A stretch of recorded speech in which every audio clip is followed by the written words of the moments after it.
agree. And you know what?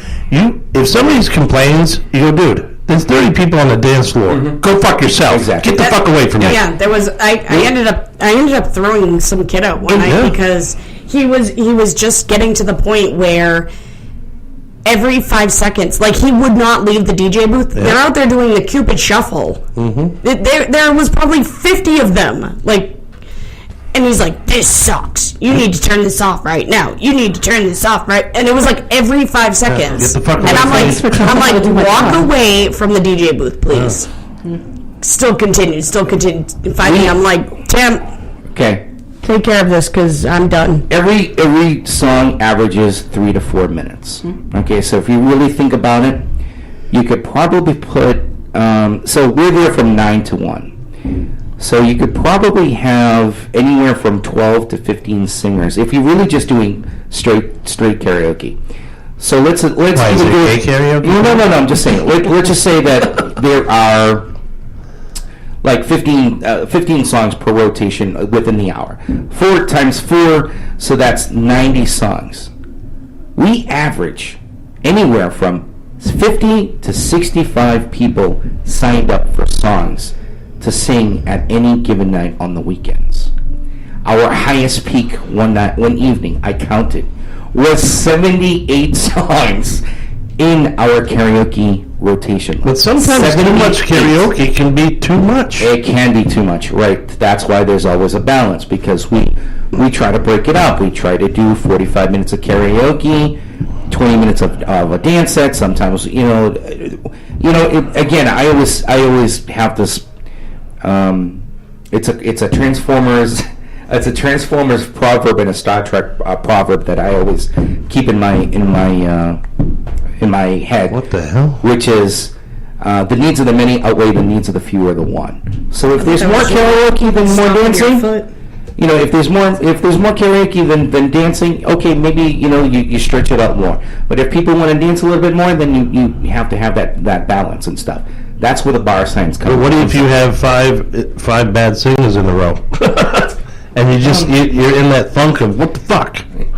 The crowd's not enjoying it. Right, exactly. Yeah. Well, that's the experience of the DJ, where you can say, "Listen, we'll be right back. We'll get some songs. You don't necessarily say that, but you say, "Hey, listen, we're going to take a quick break. We got some dancing coming up. We got some requests we're going to play. We'll do some more karaoke in just a bit." Stuff like that. But that also it all revolves around what John Taffer always tells me. He goes, "Bernie, it's a bar science. You have to figure it out." That's one of the things that been in this business so long, you got to know how to read the crowd. What's good, what's bad, what's working, what's not, and that's, you either make it or break it, because it's like a wedding. You know what I mean? When they're hiring, here's the thing. I'm going to take a step back here and go to any wedding or private parties and stuff. If your caterer and the chicken was bad, the chicken was bad. What's a caterer? A caterer. Oh. Caterer. A food provider. How about that? Caterer. Oh, caterer. If the chicken was bad, so the chicken was bad. Okay, so, the flowers were not really that arranged correctly, or the cake was, the frosting wasn't so well. The one thing that I always remember is the DJ, because the DJ makes or breaks the party. Sets the mood. It sets the mood as well. But during a wedding, if you fuck up just once, if the whole wedding was perfect, let's suppose that 95% of that wedding was perfect, but that 5%, because instead of a song you played that and you were supposed to play that, they'll always remember that. Mm-hmm. Always remember the bad, not the good. And let me tell you one thing right now. That's why a lot of people going, "I can't believe your name, your company, Perfect Entertainment." We're not perfect. We strive to be. And if been in this business so long, businesses in the business, been in this business so long, I know what works. I know, things that we've tried to make our success the way it is. So, anyway, Manchester music. I think we covered the story in its entirety. Did we miss anything? No, we didn't. Sex, drugs, and rock and roll. We didn't get to the sex part yet. Oh, okay. Now you got my attention. I'm here. There's been a lot of sex going on. Let me tell you. Where? At some establishments that I've been working at. Oh. Because let me tell you, the girls are popping their shirts, and people have no shame nowadays. I mean, in the back parking lot where McGarvey's is, Oh, no. yeah, people are just They're doing it? they're just doing it right then and there. Oh yeah. They just pull into a random parking lot and do it? And it's not like they're like between cars. They're just in an open space right in the parking lot going, you see that? Yeah.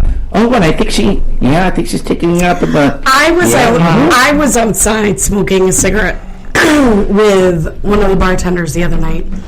And we looked across the street to where like the building is, and over like almost at the end of it there was a bush. Well, there's like a was a bush already. there's like a doorway, and then there's like bushes before you get into that other parking Just get lot. to the sex part. So Fast forward. we kept seeing this guy like bent over, and we're like, what the hell is going on? Oh, no. Well, all of a sudden you see him, doing his action. He was doing it? Wait. And then the two of them stood up. We didn't see her. He was literally leaning over her, doing her in the ass. Oh, you sure it was the ass? Well, let's have been this way at a 90 degree Yeah, it just the angle was just perfect. Yeah. Damn it. And you as a porn expert, you know how that angle is perfect. I have to start getting out at night now because this is... Hanging in the back parking lots. There was a guy fingering a lady on Elm Street the other night. Right outside the door. Right outside the door. Like, all the bartenders and stuff are laughing hysterically. They're videotaping. They're videotaping. They're like, that's crazy. Jesus. Do you like happen to literally have right this outside the video? windows. Like, how do you... Hey, I guess when you're horny, man. It's just... I had a few girls were dancing on the dance floor, and the girl had a wedgie. She was wearing she was wearing like what do you call them? Leggings. Yogas? Yoga pants. Thank you very much. She was wearing white yoga pants, and she had a wedgie. Yeah. She literally took off her pants off, fixed her panties, and pulled them right back up. It was just like she was at home or something, and I'm like, did I really just see that? Yeah. God. Nothing amazes me anymore. There's actually a picture in my phone that when I was there one night DJing, there's this lady leaning up against that bar section with that little walkway through, and she has no pants on, and her butt's hanging out. And I called Tim over. I go, do you see this? Are you fucking seeing this? And Does she have a dress? I'll look for the picture. I'm like, her butt's hanging out. Like I said, I'm modest because I try to wear clothes to cover this, but there's some women out there that just, I'm just going to wear this because this is what I want to wear. And it's just, there's some things that people shouldn't be wearing, but they do anyway. Yeah, I'll say that. There was one night we were there.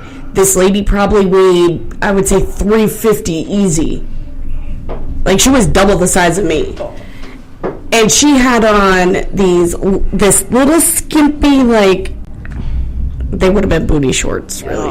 Like, they would have been something you wore underneath a cheerleading outfit, because they were just... You can look at it both ways. You can look at it both ways. You like... With a tube top, and I was like... Huh. Yeah, no.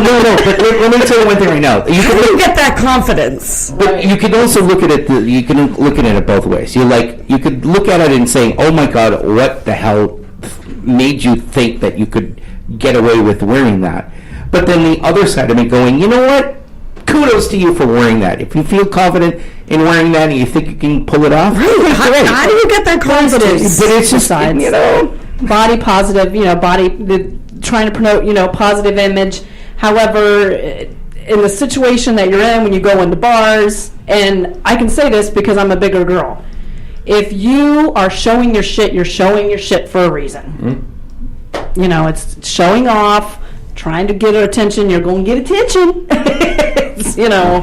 Might not be the kind you're looking for. If your boobs are hanging out, I'm going to look at them. But I was violated. Well, what were you wearing? And everybody says, well, it shouldn't be about what you wear. Okay, then why are you wearing it in a bar around? There's so much. But yeah, I mean, it's great body, being confident and having a positive image about your body, but just be careful because other people, don't have the same ideas that you do. And as a college professor used to say, perception is reality. Ladies, do us a favor. If you're going to go out dancing, I don't care if you don't believe in bras, but please put one on. No. Disregard that announcement. No. Put a bra on. No. That's okay. If When your titties are hanging by your belly button, Let 'em it hang. is not sexy. Let 'em hang. it's okay. It's okay. It was not sexy. Because my philosophy is once you see one set of tits, you want to see the rest of them. I have two words: silver dollars. That's fine with me. Absolutely. Bernie, you were there that night.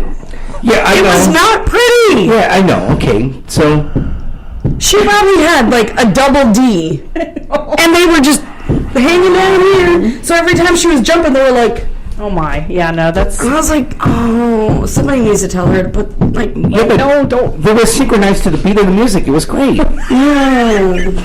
oh gosh. The thing is that she was very, very pretty. You do it. And if she just like contained them to where they should be, she would be fucking phenomenal to look at. I saw that the first thing that came into my head was when I was growing up, when I was in school. Remember the National Geographic? Oh, yeah. So bad. Who said that? I'm sorry. No, never. I'm going to get in trouble. Yeah, go ahead and send me the email. Message me if you want. I'm sorry. It was a little joke, people. When we come back, we're going to have the feel-good story. We're going to have this week's opinion poll as well. More stuff continuing. More stuff continuing here on Common Sense New Hampshire. And don't forget, Common Sense New Hampshire is brought to you by Perfect Entertainment. Expect the unexpected. If you have a birthday coming up, if you have a wedding coming up, if you need help planning a wedding or a birthday party or a corporate event, call on us. 603-879-9300. Give us a call anytime, 24 hours, 7 days a week. We'll be back. If you're looking for some live music and a little fun, then Perfect Entertainment, Nashua's best for DJs and karaoke selection, is your answer. Hailed by the Nashua Telegraph, they do it all from birthday parties to weddings to corporate events. Perfect Entertainment will provide entertainment your family and friends will remember for a lifetime.